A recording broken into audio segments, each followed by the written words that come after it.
তারা যে গতবার চ্যাম্পিয়ন ছিল এটাকে এখন ধরে রাখা। বাট হ্যাঁ, এটা সত্যি কথা, তারা কিন্তু লাস্ট কয়েকটা ম্যাচের মধ্যে শেষ মোমেন্টে যে ফিডব্যাক কামব্যাকটা দিয়েছে এটা কিন্তু আসলে প্রশংসনীয়। তো ব্যক্তিগতভাবে আমি কিন্তু চারটা দলকেই সাপোর্ট করি, পার্সোনালি চারটা দলকেই সাপোর্ট করি। তো প্রথমে যদি রাখতে যাই তাহলে হচ্ছে আর্জেন্টিনাকে রাখবো। যদি বলতে যাই তাহলে হচ্ছে যে ফ্রান্স এবং স্পেন কিন্তু ইউরো ওয়ার্ল্ড কাপে তারা কিন্তু মুখোমুখি হয়েছে। সেখানে লামিন ইয়ামাল যে আছে, যে তরুণ যে খেলোয়াড়, তাকে নিয়ে আমরা দেখেছি সে খুব ভালো একটা পারফরমেন্স ফিডব্যাক দিয়েছে। সত্যি কথা বলতে ওয়ার্ল্ডের মধ্যে এখন যদি আমরা দেখতে যাই বা আমরা যে ওয়ার্ল্ড কাপ দেখছি, ওয়ার্ল্ড কাপের মধ্যে হচ্ছে যে ফ্রান্স ভালো ফর্মে আছে, এরপরে স্পেন ভালো ফর্মে আছে।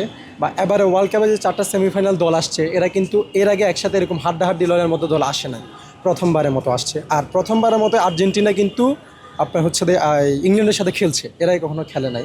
তো সেই জায়গা থেকে যদি আমরা ভাবতে যাই যে একটা কথা আছে যে লিওনেল স্ক্যালোনিকে এখনও পর্যন্ত ভালো একটা ফিডব্যাক আর্জেন্টিনা দিয়েছে। যেমন একটা কথা আছে যে ফিফা হচ্ছে যে আর্জেন্টিনার সাথে ভালো একটা সখ্যতা আছে, এই জন্য ইজিপ্টের সাথে যে ম্যাচটা হয়েছে এখানে বার নিয়ে বা অনেকগুলো কথা নিয়ে সমালোচনা হচ্ছে। আমাদের উঠে দাঁড়াতে হবে। স্পিড সকল অন্যায়ের বিরুদ্ধে রুখে দাঁড়ানোর এনার্জি পার্টনার।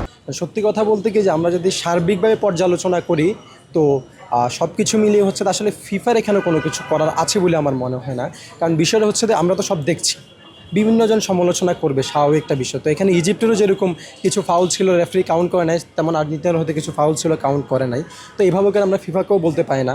তো সেই জায়গা থেকে লিওনেল স্ক্যালোনি যে আগের ম্যাচগুলো আমরা দেখতে পেয়েছি, যে যেমন ইজিপ্টের সাথে, তারপরে ক্যাপে ভার্দেদের সাথে, এরপরে হচ্ছে আপনার এই লাস্ট যে ম্যাচটা খেলো সুইজারল্যান্ডের সাথে, এরা কিন্তু মানে প্রথম পর্যায়ে খুব ভালোভাবে খেলে নাই, ডিফেন্সিভভাবে খেলেছে। সেখানে কিন্তু দরকার ছিল যে আর্জেন্টিনার মতো একটা দলকে ফ্রান্স যেরকম অ্যাটাকিংভাবে খেলা দরকার ছিল, এটা আমার পার্সোনালি মনে হয়।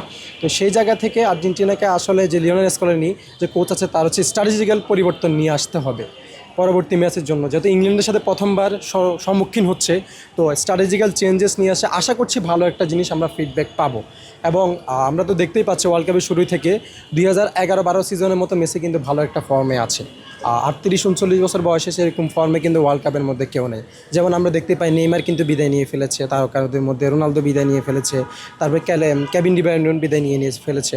তো ভালো ভালো তারকারা, তারপরে হচ্ছে আপনার ওই যে বেলজিয়ামের যে লুকাকু আছে, অনেক ভালো ভালো ইয়ারা, তারপরে হচ্ছে আপনার ওই যে ক্রোয়েশিয়ার লুকা মদ্রিচ, তো অনেকেই হচ্ছে বিদায় নিয়ে ফেলেছে। সে জায়গা থেকে আমরা আশা করছি যে গোল্ডেন বলের যে বিষয়টা আছে কম্পিটিশনে, এখন তো এমবাপ্পে, তারপরে হল্যান্ড তো বিদায় নিয়ে ফেললো, তারপরে হচ্ছে এমবাপ্পে, মাইকেল ওলিস, ডেম্বেলে, এরপরে হচ্ছে হ্যারি কেন, জুড বিলিংহাম, এরপরে মেসি, সবার মধ্যে ভালো একটা কম্পিটিশন চলছে।